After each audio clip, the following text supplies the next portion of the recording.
Y llegamos al libro de Ezequiel y es un libro espectacular en el cual vamos a aprender uno de los profetas mayores, uno de los profetas contemporáneos con Jeremías, con Daniel, así que vamos a aprender muchísimo. Mi nombre es Ronnie Mejía y estamos viendo así la Biblia capítulo por capítulo y te invito a que nos acompañes en estos devocionales, que la idea es poder formar un hábito de lectura bíblica, así que al final toma tu Biblia, léelo todo el capítulo y así aprendemos. Si no te has suscrito al canal puedes hacerlo, dale a la campanita, dale notificaciones todas para que así nos acompañes de lunes a viernes. Este libro es un libro espectacular, un libro de mucha profecía. Ezequiel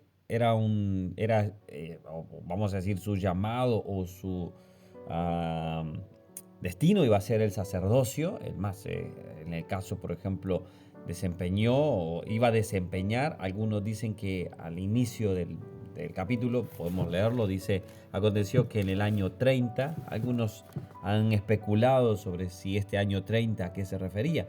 Y las mayores comentan o comentaristas como Bacon, por ejemplo, dice que podría ser el momento en que él cumplía la edad para poder ser llamado sacerdote. Ahora, este libro nos va a dar ciertos parámetros, el llamado a ser profeta, por ejemplo, la primera parte, desde el capítulo 1 al capítulo 3, la profecía contra Jerusalén, desde el capítulo 4 hasta el capítulo 24. Después la profecía contra los pueblos paganos, desde el capítulo 25 al 29. Y por último la restauración y esperanza. Algunos comentan que acá también hay una predicción, vamos a decir, sobre el futuro, obviamente. Siempre tenemos que tenerlo presente. Ahora, vamos a ver el versículo primero, que es donde nos vamos a estar enfatizando. Te invito a que tomes todo este libro, el capítulo 1, perdón, y puedas leerlo completo, y así sé que Dios hablará a tu vida también. Este capítulo trata sobre la visión de la gloria divina y empieza diciendo: aconteció en el año 30, en el mes cuarto, a los 5 días del mes, que estando yo en medio de los cautivos junto al río Quebar, los cielos se abrieron y vi visión de Dios. Y aquí es donde Ezequiel empieza a describir una visión en la cual mira la gloria de Dios, mira seres celestiales. Algunos dicen que son querubines, por ejemplo.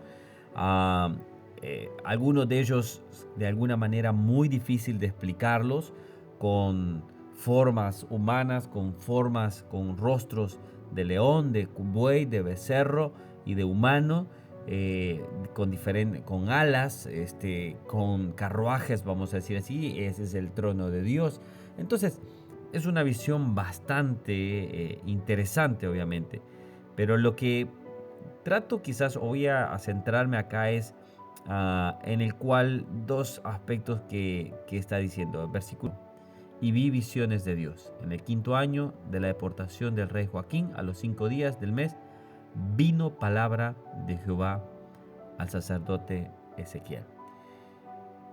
No iban a ser sus pensamientos, no iban a ser sus ideales, iba a ser la palabra de Dios.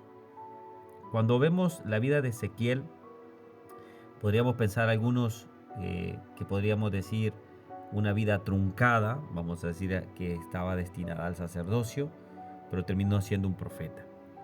Pero creo que cualquiera de los dos oficios evidentemente lo desarrolló muy bien, sinceramente.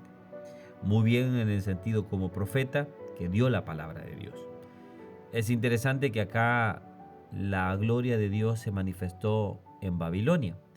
La gloria de Dios se manifestaba allá en el templo. La gloria de Dios estaba ahí en medio de atrás de esa cortina, en el lugar santísimo. Pero acá se le muestra a Ezequiel en un lugar totalmente alejado.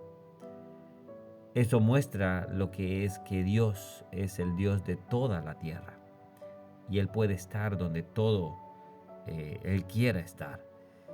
Pero acá tenía que demostrarle también a Ezequiel cómo Él era el Dios todo omnipotente.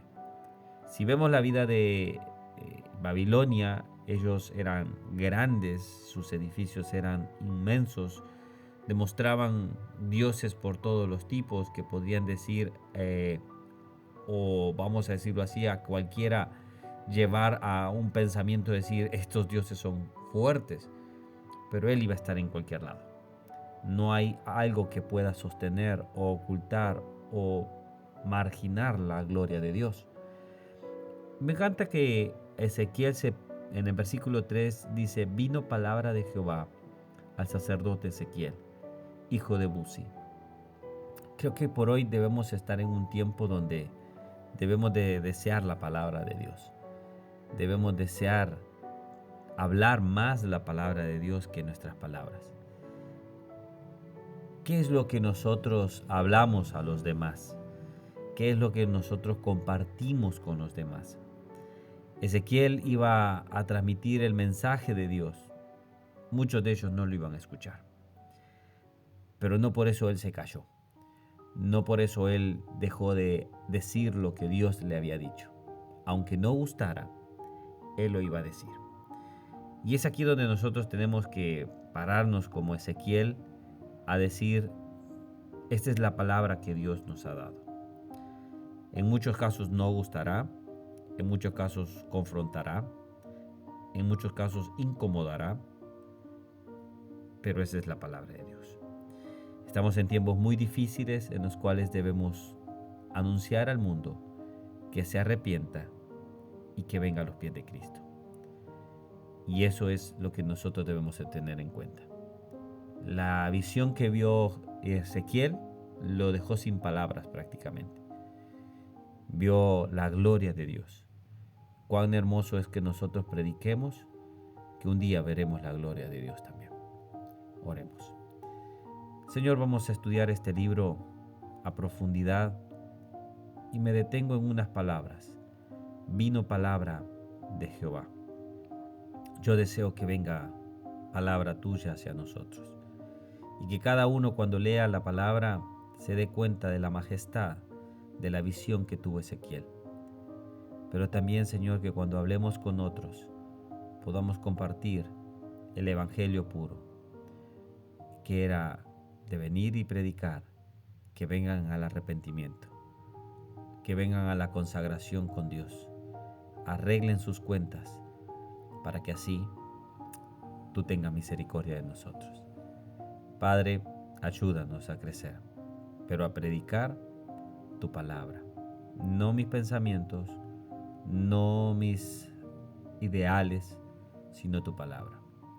Ayúdanos en el nombre de Jesús. Amén. Que Dios te bendiga. Mañana seguimos aprendiendo y vamos a ver el capítulo 2. Así que acompáñame y que Dios hable a tu vida en el resto que vas a leer ahora en el capítulo. Te animo a que leas todo el capítulo y así también puedas aprender más de esta visión que es impresionante. Que Dios te bendiga.